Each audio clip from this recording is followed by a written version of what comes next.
You, we have the Board of Commissioner Chair, Mr. Kirk deViere, is going to be on with us in a second, but let me talk about his weather. So look, guys, it's 74 degrees right now. We expect a high today of 96. That's hot, y'all. That's real hot. So just be careful out there. I know there's some cooling centers around. Perhaps Chairman deViere might know something about that. I don't know exactly where they are, and I guess I need to get that information so I can share that with you all. But anyway, on a Tuesday, August the 11th, and good morning, Mr. Chairman.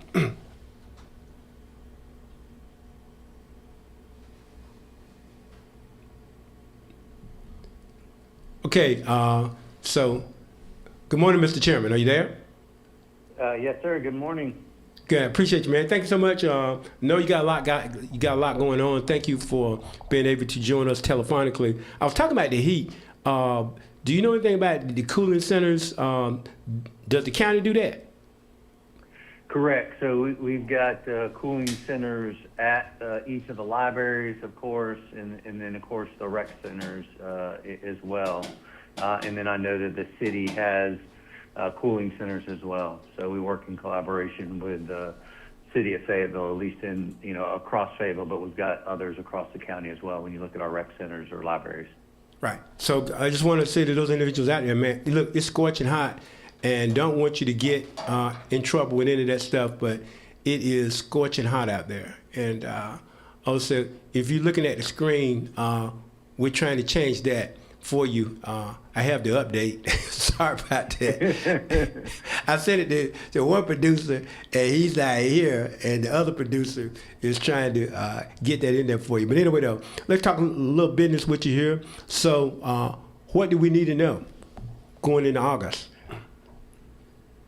Going into August. So, this week we are back. As you recall, in July, we just had our board meeting, so we didn't have an agenda session or really what we call a work session. We'll have that agenda session this Thursday where we'll get a lot of updates from our staff about ongoing initiatives, ongoing projects, ongoing, kind of policy initiatives, all tied back to our strategic plan. So we're going to see updates around what's happening out at the Crown Theater and Arena. We're going to get an update. If you recall, we talked about a Crown Corridor master study or master plan. So we're getting an update on the process of that, on where we are. We're also going to talk about the Gillespie Street lot. If you remember that Robert Van Gien's brought us a economic development opportunity there for hotel, event space, retail, parking, retail kind of complex, and we were able, and he's going to bring us back an update on where that is and the work that the consultant has been doing on that to engage with developers and the opportunities that's there. We're also going to see an update from or we're going to get a presentation from the hospital, Cape Fear Valley, around some behavioral health capacity building opportunities and partnerships. So it should be a very robust meeting as we're getting an update and coming out of the summer months in July where we didn't have an agenda session. So you guys met last week on the 3rd, correct? We did. Very, more closed session than open session. Okay. We met, and so just pretty relatively short meeting overall from a public standpoint. Our closed session was really, and I won't get into a lot of details around it because I can't, because it's an ongoing lawsuit, but we were getting an update on our lawsuit with Comores as that is moving towards a court date in late August. So our legal team wanted to give us an update on where we were. Sure. Now, so you didn't meet yesterday, but are you meeting on the 17th? We are meeting on the 17th, correct. Okay. And then you don't meet on the 24th. Are you meeting on the 31st? We are, you're putting me on the spot here, Troy. I apologize. So we will not meet on the 21st, on the 31st. Okay. So then the last meeting for the month will be on the 17th then, I guess. Yeah, that's correct. Okay. That's all right. correct. All right. Well, and then then Labor Day is going to be the 7th. Okay. So you guys are not meeting that day. The year is moving by. The year is moving. You're moving right into finish down August, roll right into September. You're in that last quarter of the year. Yeah, that's true. You're right. Right. So schools are starting back. Let's see. I don't know what the first day of school is. I know the teachers are back in the classrooms. It depends on which schools you're looking at. So a lot of the public schools start August 24th. Okay. As I would know that because I got a fourth grader starting back. Right. But then you have some of the private schools and some of the charter schools start on a different rotation, and then of course you've got your year-round schools as well. Sure. And so that probably means that the high school football games, the first ones, would be the 21st. I'm thinking. I'm not sure of that schedule. I'm not sure of that schedule off the top of my head. Yeah, I'm looking at Reverend Paul here. He's a football man, so he should know these things. He's shaking his head like I don't know either. Well, y'all old people are something else. Y'all don't follow anything. Once y'all get y'all kids out of school, y'all like forget this. We'll be probably for the first little while. We'll be doing flag football. So our Friday night lights will be probably geared towards flag football, not going and watching high school football. Yeah. Well, we're excited about that, and we're trying to decide what to do, with these Friday night football games, because I have always been excited about Friday night football going back to when I was in high school in the early 1970s. So I've always followed it. When I talk to some of these youngsters, they say, I go to such and such. I said, well, you guys had a pretty good record. I said, you know that? One of my most favorite teams outside of Cumberland County is St. Paul's. WIDU has always broadcast E. Smith football, haven't they? Terry Sanford, or which ones have they broadcast? It was E. Smith, and so I'll update you on that. We're looking at something as to what we can do, with the games, and certainly because, we would like to recognize all of the schools in Cumberland County. Our listening audience is pretty broad. Particularly, we're going down to Lumberton and Red Springs and all those teams down there. That's right. So we're looking at ways to expand. I hope we get something worked out. Hopefully we'll have a positive announcement to come forth with that pretty soon. But I'm excited about that. You should get your football crew and do a Saturday morning debrief on all the high school football games. Yeah, who the stars were, everything else. You can get all those people that want to talk football, all those coaches in there, and have you a little Saturday session. Yeah, look. Now you talk about stuff that's being discussed. You know what I mean? But these games right now, we just need some components to make it work, and so our engineers really interested in this, along with the station owner Wes Cookman, and so we're working on it. But hopefully we'll have something worked out in the next few days. But I'm excited. And I really am anxious to see how we can move forward to get these youngsters some attention. We have some pretty high-profile youngsters in our area. I guess I got to look up and see what these conferences look like now, because I know the conference stuff has changed tremendously. I don't know if Reverend Paul knows the conference. He don't shake his head. He don't know that either. The conference stuff either, but. Look, I thought he was a football guy. Reverend Paul, I wouldn't let him pick on you if I was there now. When you're shaking his head, look, it's no use, because they know if they're sitting over there and I'm sitting in front of them, it's going to happen. I'm strictly NFL. No, but you got to bring it to high school. Come on, man. You played high school ball at Lumberton. He played for Lumberton. Got drafted by Winston-Salem, went up there and saw all those big guys and got scared and chose not to play. True story.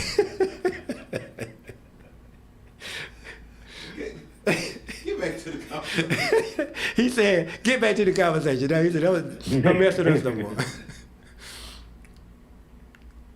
So, are you still there, Kirk? I am. I'm here. Okay. Anyway, so I just letting you finish picking on Paul. That's all. Yeah. Yeah.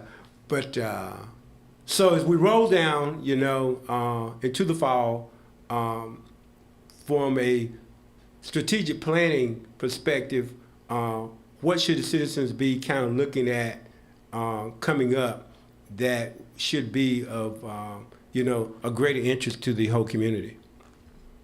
Yeah, I think it's, as we continue to, work our strategic plan through the years, things that I was just talking about that we're going to get updates on today. So, as we look at these core projects that are happening, whether it's the Crown modernization, the Crown Theater and Arena modernization and renovation, whether it's the unhoused support, I think you can continue to see continued progress on those, and then kind of looking deeper in the horizon, this feasibility study around the aquatic center. So you'll start seeing that over the next several months and hearing more about that as we look at the Crown Corridor Master Plan and really visioning what that area could look like across that corridor, and then having those conversations with the city around that airport corridor.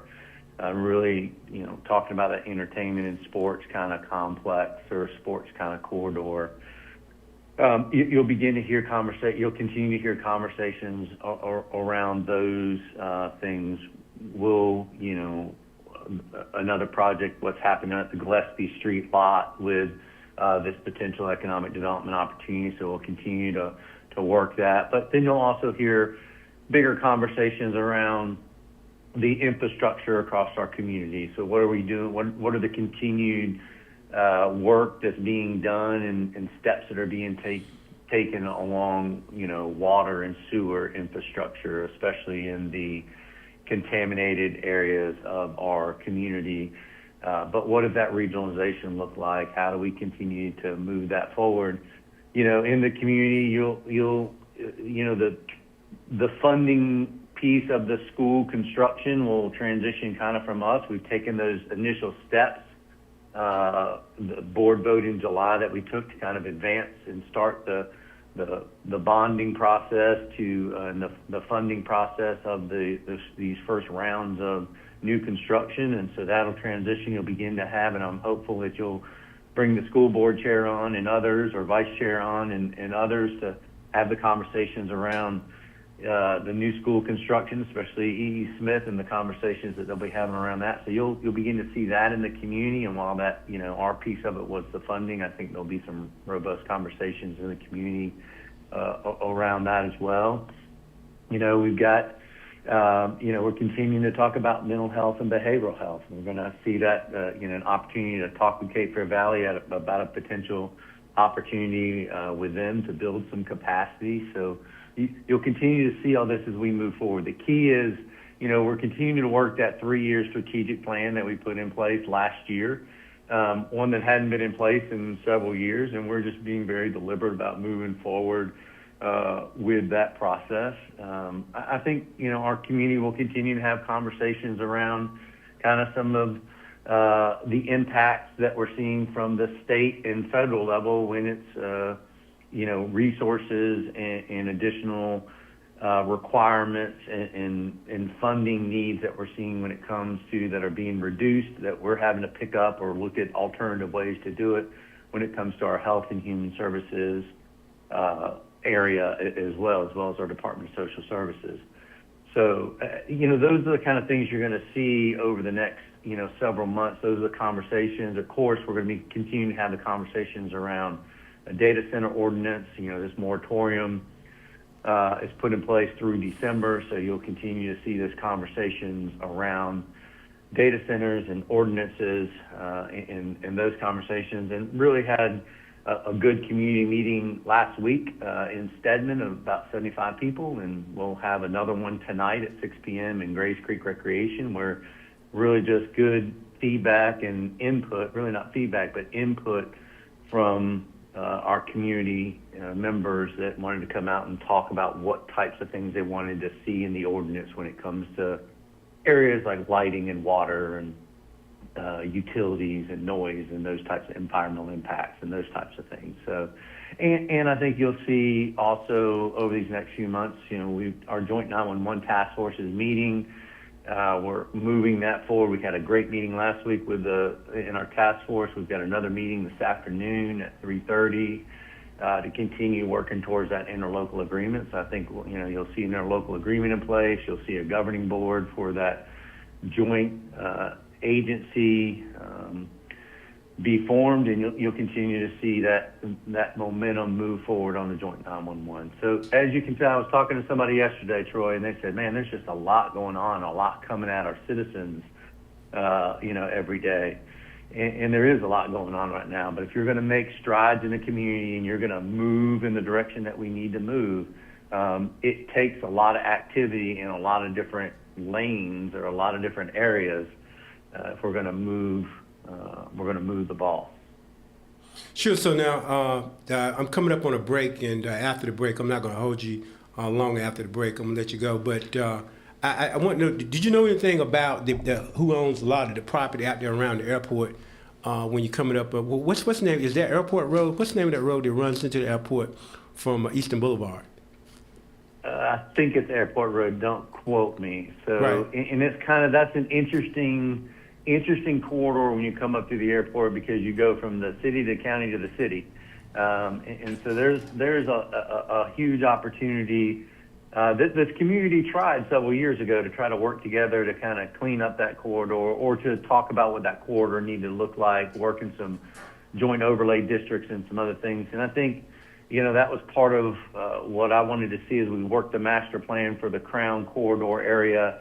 What master plan do we have for that airport corridor as well, and work collaboratively and work in conjunction with the city to make sure those two things, and how visitors, when they come in or go out, touch our community, see our community, what does that area need to look like long term.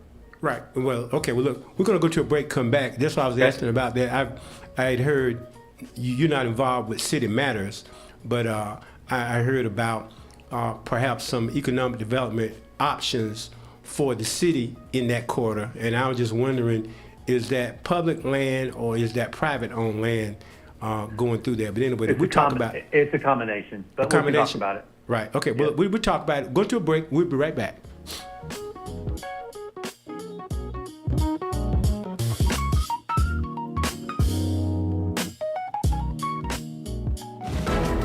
North Carolina Republicans have chosen a replacement for Representative Chuck Edwards in the 11th Congressional District race.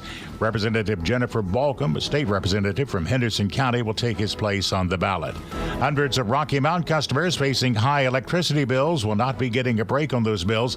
City Council last night declined to enact a moratorium. A powerful 7.4 magnitude earthquake struck Western Columbia, killing at least 111 people and damaging hundreds of buildings. President Trump has signed an executive order that calls for spacing out childhood vaccines into separate medical visits. Public health experts slammed Trump's order, said the science has not changed. Greensboro's assistant police chief will be the new chief in Durham. The city announced yesterday the appointment of Stephanie Martis. She'll be taking over in mid-September. Patrice Andrews retired earlier this year. Tony Rigsby, NCN News. I'm Jamie Monticelli, WIDU Radio News. Cumberland County, in partnership with the City of Fayetteville and community partners, will open cooling centers today, August 11th, through Thursday, August 13th. Residents without access to air conditioning may visit a cooling center during normal business hours to stay cool and safe. On August 6th, the Fayetteville Police Department gang unit executed a search warrant in the 4600 block of Lake Valley Drive that resulted in the seizure of 560 grams of methamphetamine, 72 grams of fentanyl, nearly 2 grams of cocaine base, about 3.5 grams of cocaine HCI, and 14 grams of marijuana. 47-year-old Jamie Sanders of Fayetteville was arrested during a traffic stop on an outstanding warrant. He has been charged with multiple drug charges in relation to the case. He was arrested on the outstanding warrant and additionally charged with other multiple drug charges. From WIDU Radio, I'm Jamie Monticelli. Happy Tuesday, starting out very warm, very humid once again, and our high temperatures reach about 95 to 97 degrees this afternoon. We have the chance for some showers and thunderstorms coming in out of the north and west, most of that between the hours of about 4 p.m. and 9 p.m. Some of those could be on the strong side. Then overnight lows in the mid-70s, isolated afternoon storms Wednesday with highs in the 90s again. I'm meteorologist Chris Michaels in the NCN Weather Center.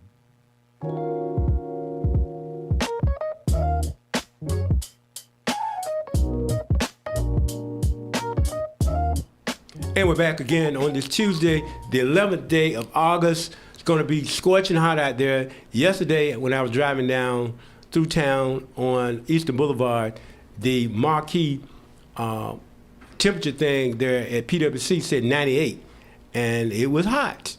So again, just want you to be careful out there. If you know senior citizens that don't have any type of cooling device in their home, at least we can try to get them a box fan or something. Just call somebody. Let us know something. You know what I mean? Because this is important, and people can suffer from heat. Same thing if you're a pet. Your pet can have a heat stroke. So try to get your animals in. If you got a dog out there, you can't leave them out in the sun, and it just they can be seriously hurt with that. But anyway, back to our telephonic guest this morning, Commissioner Kirk deViere. So, Kirk, again, I was just curious about Troy, that quarter. Troy, just before you hit those, let me just hit because you're exactly right, the weather of the next few days, just our cooling stations that are set up, centers or locations for the next, at least today, tomorrow, and through the 13th. Right now, again, as I mentioned, the Cumberland County Public Library, so all 8 locations. You also have in the city of Fayetteville the FAST main lobby. You also have the Fayetteville Cares Day Resource Center over on King Street, and then I mentioned the Parks and Rec locations as well in the lobbies. But you also have the Department of Social Services, that is open in that lobby area, the auxiliary library area, and then over at the Health Department, the first floor library as well. So multiple areas for people if they need to get a little relief and that we have across the community. Sure. And so for those individuals that are 55 and older, we have our senior centers, particularly the newest one that we have is Fayetteville East, which is kind of corner to Fayetteville State University, right there when you're coming down Murchison Road on the southern end. But it's really nice in there, and also the Bill Chris Center, man, those are super nice. I'll tell you, they're nice. Yeah. I don't think you're old enough to be in there yet, are you? Are you old enough to be in there? I think I am there, Troy. But thanks for sharing that. Anyway, but back to that corridor out at the airport. I think people are eyeing that for some economic development opportunities. That's why I brought that up. I'd heard a little scuttlebutt about that. Yeah, and I think, when you look at that, there are opportunities. I mean, there's been discussion about, economic opportunities. We've had some, in past years, military contractors in and around the airport. And I think as you continue to look at, aeronautical and some of the advanced manufacturing, there's probably some options. We need to continue to build out some infrastructure out there. And I know that PwC is working towards some of that. But you saw a lot of logistical kind of hubs and pieces of it out there. But it is Airport Road that comes down and goes into the airport. And then on the backside, of course, is Doc Bennett Road, right, that connects out. So those are kind of the areas. And, you've got, 87 is right there that connects to 95. We are located very strategically when you look at, our airport, our Crown Entertainment Complex, very strategic along 95. Yes. Okay. Well, that's going to be, I think, an important part of us getting where we need to be, and certainly from an economic standpoint and our relationship with the North Carolina Department of Commerce, because I'm sure that when people they look at things, somebody's doing research, Commissioner, that they look and see how you rank at these things, whether we say it means something or not. I believe it does mean something. No, I think it does. I mean, there's factors, whether they, play into the different rankings that you see, whether they're these state or these national type rankings that you see, or what we see from the commerce and the tier structure and economically distressed. I think they're just factors, overall. And when you look at, core, pieces of our community, so core assets in our community. When you look at the airport, what are the capacities? What are we able to do? How can we position that the right way? When you look at entertainment, when you look at parks and recreation, when you look at schools, when you look at higher ed, the types of degrees that are being that are happening at our higher ed, a medical school now. So I think those are pieces of the criteria or of the things that people look at. And, Robert Van Gien and his team are, they clearly understand that and live and breathe it every day. But, when we look at assets like the airport, what does that look like? What's around it? And I think you're beginning to hear the city have conversations around that. And we are, as I've told the Mayor Colvin in the past, we will gladly participate in those conversations because, it impacts the county as well. And we've done some things in the joint overlay district, but there's a lot of other things that we could do as we look at a master plan for that area. Look, so I just got this text from DL Donovan. Guess what you say to me? We need a senior center for 55 to 60, and then 61 and up should be for the older folks. No, it doesn't work like that, DL. Well, and what I'm hopeful is you've heard Hope Mills talk a lot about a senior center, out that way, that part of the community. And I think, the senior centers, you've got one out west, and they're both owned by the city of Fayetteville, of course. But as we look across the community, where else could you strategically put some recreational assets or transform some recreational assets that are geared towards seniors? Yeah, I just want to remind him, look, I'm 71, but I'm probably in better shape than some of them 55-year-olds, okay? That's true. Anyway, though, look, know you got to go. Do appreciate you tuning in with us, today and sharing some pertinent information. Look forward to you coming back. I guess you can come back on the 18th if that's possible. Yeah, correct. Okay, yeah, but we'll have you in the studio and before the mics on the 18th. But look, thank you all that you guys do. I know it's been a very busy summer. You guys didn't take the summer completely off because you have a meeting on July the 20th, correct? That's correct. That's right. What we did. So we want to make sure we're meeting the statute that says you meet every month. And it's just, there's a lot going on. And when you delay votes or staff can't move forward because they need an action from a board, it's important that we continue to do the work that we're elected to do. Sure. And also, the continued work with the city in collaboration. I think what some of the public members are looking at now is the whole conversation with the data center stuff. I know last night the city council did have some kind of meeting. I don't know exactly what the outcome of that meeting was. However, like to see collaboration between both governmental entities because the people out in Eastover for sure are joining in the conversation when there's a discussion in the city of Fayetteville. And I was told that some people are getting in and they're using, because you got to give your address, and they're giving addresses to entities inside the city that people don't live at, like a FedEx center or something like that. You know what I mean? And, and I'm sure Mayor Colvin or others will be on your show to talk about kind of last night, but they were looking at their text amendment, and they moved about 45 to 60 days out to add in some additional components and best practices, some different things that they've heard, learned, and wanted some additional input into their text amendments they were making into their ordinance.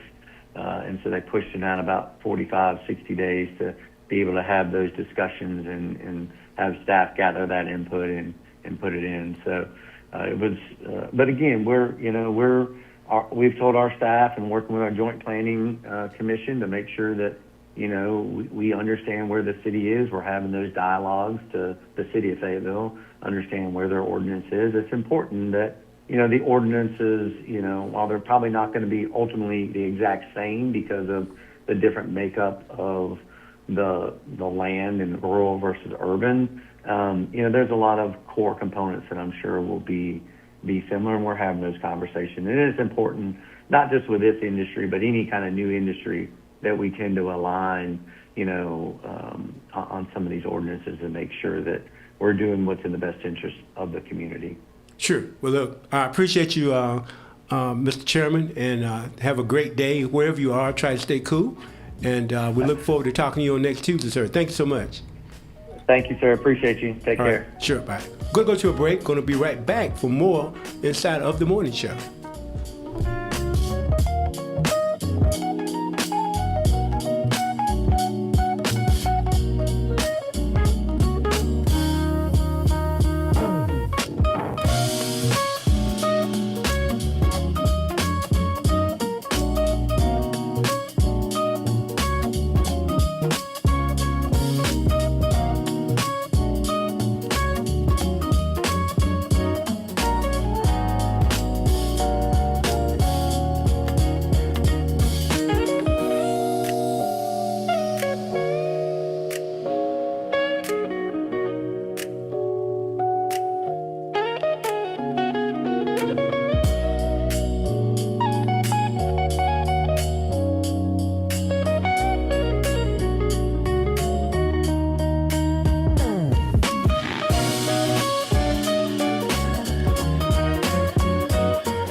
Angelic Flourish Creations, 442 Hillsborough Street, Fayetteville, is family owned and operated, proudly serving the Fayetteville area. Whatever the occasion, Angelic Flourish Creations can create a floral arrangement or gift for any occasion or holiday. Angelic Flourish Creations has prompt, friendly, and caring service. If you want to say you care, you can always say it with flowers from Angelic Flourish Creations, 442 Hillsborough Street, Fayetteville. Call 910-485-2205.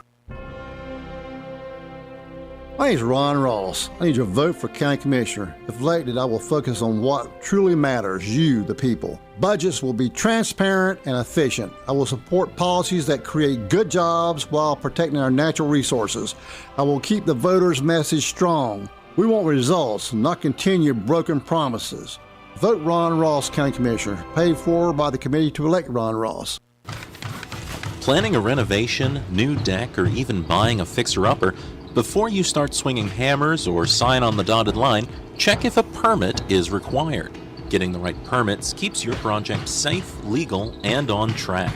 Whether it's for home improvement or commercial upgrade, your permitting team is here to help. Visit fayetteville.nc.gov/permits or give us a call at 910-433-1707.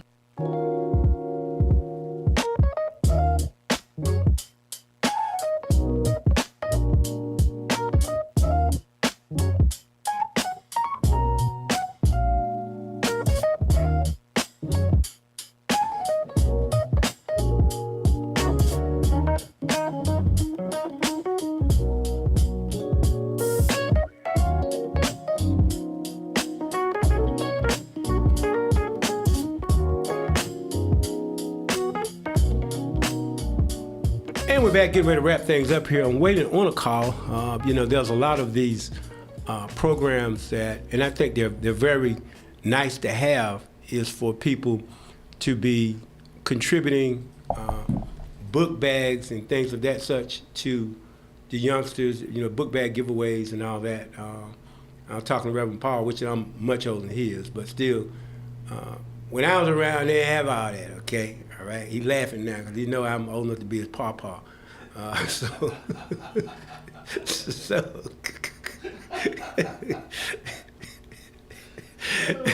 yeah, turn on the mic, man. Turn on the mic. I know you got something to say.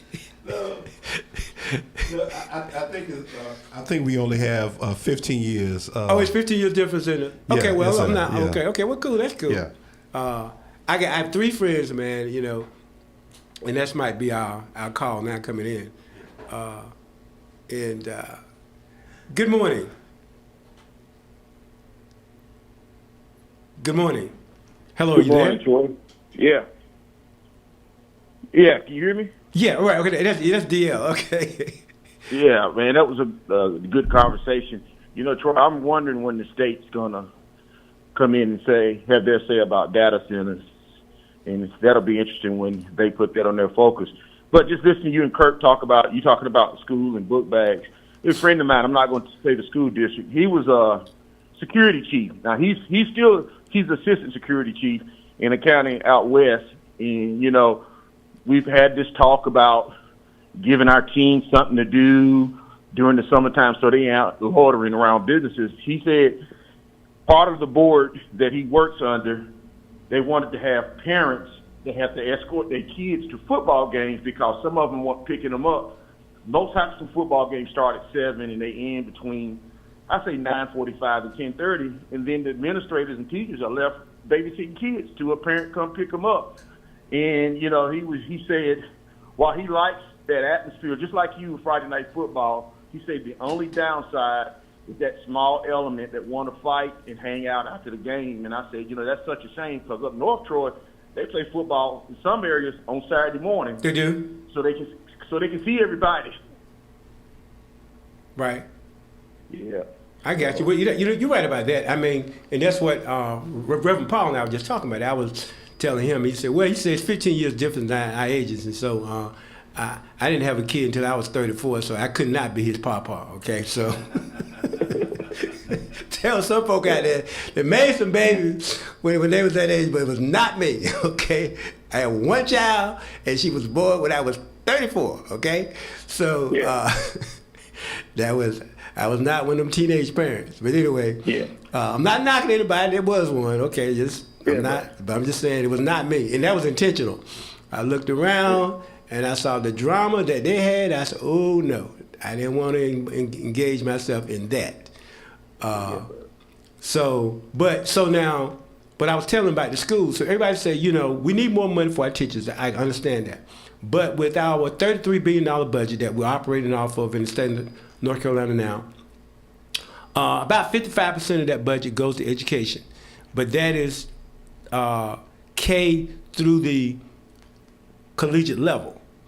I don't know if you broke down how much money goes to universities and colleges versus K through 12. I don't know what that breakdown is, and when people say more money, I'm just wondering where is more money going to come from? Because see now, all of these school districts, guys, they have county money coming to them and federal money. So you got three streams of income that are going to public schools. Now, I'll admit, I don't think teachers are paid enough money, but how do we increase that money that they're getting? Because, I mean, I don't think we can really give them a bigger slice of the budget because there's other stuff that you got to take care of.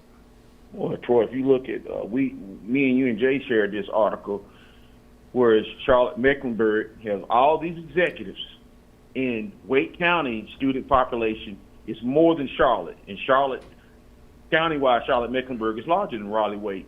So they have less executives. Charlotte Mecklenburg gives a lot of their executives cars. Now, I don't know if they get to drive them home, but when they get to where they're going, they pick up those cars. To me, you pay them for mileage because I know they got to go out to different areas of the county, but so we got to look at each school district. What are we getting out of the money we give you? You got to start holding each school district responsible for the dollars that they get. Well, now, and I was talking about it, Reverend Paul, and I'm not trying to be critical. So if you're an executive somewhere, don't throw tomatoes at me. I'm just saying that I do believe that when a frontline school teacher is making $50,000 or less, and we're talking about sometimes seasoned teachers are making that kind of money, and executives are making $200,000, $300,000 a year, that's a big difference, and then they surround themselves with executives. You got a coach for this or a coach for that, educational coach. They're making a lot of money. I think that money need to be more evenly distributed. I just, that's how I see it. I mean, I don't know. I don't know. But well, I agree with you. It does need to be evenly distributed, and because folks got to realize, us as taxpayers, when we pay our property tax, the states get some of our money. Even though our property tax goes toward the county, we pay tax, and we should be concerned about every school district on how the state is dispensing money, because we pay state income tax. So we ought to question what they're doing. Thus, on the ballot in November, the authority to limit certain communities to raise property tax. And to me, the counties that are doing the right thing, such as I know for a fact that Cumberland County, I don't foresee any issues with them, because what I like about this board, the budgets the last 2 years, for the most part, Troy, the school system has got what they asked for. That's true. That's true. I mean, and I think that's a major plus. That's what these schools need to do. But anyway, though, so I wish you were closer by, man, so you could be in the booth with us during this Friday night football. we gotta work this thing out. I thought I could get Reverend Paul to be the play-by-play guy, but he just wants to produce. I don't know if I'm not a good play-by-play football. You got to get somebody better than me. I can talk about it, but the play-by-play, you got to be laser focused. And you got to know what you're talking about. I mean, look, when they line up, I don't know what they're in. but I mean, honest with you, I have no idea. I just know that they're out there. Well, I know those little concepts, but here's the thing about Troy. But you know the cast, like the Tony Romo and Jim Nance and that crew, they go for big games. They get to that town or city maybe a day or two before the game, and then they go talk to select players and get the background and get to know the players. And that's what you have to do when you're calling games. You really want to know who to look out for, the ones to watch, and so that goes a lot into doing play-by-play and color commentator. Sure, well, as I'm saying, right. Now, I would be interested in doing some color commentating, because you just do your research up to the game. And then when, you watching players and things like that, and some background on them like that. Reverend Paul is shaking his head, no. First of all, Reverend Paul, I've done some of that already, okay? You stay out of this. Stay out of this. But play-by-play, obviously you need to know, but you're doing color, you just need to be familiar with the players. And like you said, you're doing your research on them and stuff like that, which was something that, that'd be fun to do. Every week, you'd have to start off hitting the ground early on Monday, getting that information before you.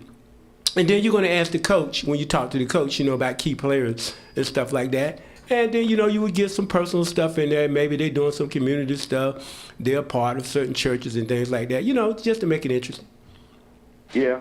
So, but with the advent of Zoom, it makes it a whole lot easier to a coach could just keep a player before or after practice, bring him in his office and jump on the Zoom call with the local media to talk about that Friday night game. But right. I tell you, growing up, Troy, before we had other options in this day and age, that was a community event, Friday night football. That was it. Well, it still is in some places. Like I said, outside of Fayetteville, the most impressive place that I see is St. Paul's. They look, the whole town. It's just like, if you go to St. Paul's, high school football is like you went to a Carolina State Duke game. And, I mean, that's how they treat it, man. And I think that's really exciting. It's a small town. I don't know exactly what the population is, but it's real small. But, Reverend Paul, they get fired up for football at St. Paul. Yeah, I think the coach, Setzer, has come in and really rejuvenated that program. Back when I was playing, they had the Gerald boys, and they, matter of fact, that was still during the time of Air Jordan, and so they called him the quarterback. He kind of put you in the mind of a Randall Cunningham, and they called him Air Gerald. But yeah. So, but that program has been going strong for probably about the past 5 to 7 years, and they have always been in the playoffs. Even close to the championship, but they are a strong program, and the community rallies around it, and they show up every Friday. Because they wind up beating E. Smith one of those times, and they're 1A. Oh yeah. And but I tell you, but when they went against 71st, a whole new ball game. they didn't, that's when they ran into the wall, man. I was at that game. Look. They played well now, against the E. Smith, but when it got to 71st, but it was like grown men playing with children. It was a different game. Yeah, and it's always a challenge when you play, rural teams, cause those young men are eating stuff that city folk don't normally eat. They used to talk about that, man. They would say, yes. I just got to say, man, how can these guys at East Smith be beating these guys out here in Cape Fear, See them boys out there in the tobacco fields and all that stuff. But look, I don't know, man. They got, they have these strength programs now, the weight programs. I know Douglasburg 71st, way back with Bobby Poss and them, they had that. They got them weight rooms and them strength conditioning stuff they were doing all summer long. Yeah, we had we had a my senior year we had a speedster who was the younger brother of Tim Worley, and we had a like a headstrong between the tackles runner D. Simpson. And we scrimmaged Whiteville, and he went through the line, and he met a young Chester McLaughlin who ended up playing for Clemson and ended up playing for Kansas City, I think. And he stood him up, and we was like, okay, I'm glad this is a scrimmage game. Yes, sir. Yeah, rest in peace to Chester McLaughlin. Yeah. And Bob Paroli did a pit stop at St. Paul. Remember that? Yeah. But anyway, look here. We're getting out of here, man. So I appreciate you guys. Thank you so much. Everybody try to stay cool on the day. The cooling stations and DL is 55 and up. We're not splitting the adults. How old are you now? Oh yeah. Yeah, he must be 55. How old are you? Yeah. I think he and I are around the same age. I'm 56. Okay, but that's what it is. So y'all don't want to be in the old folks. That's what the deal is. That's okay. Because you old too. Look. Yeah. Yes, sir. That's what it is. Look, guys, we got to get out of here. Thank you so much. Hope that you have a marvelous day. And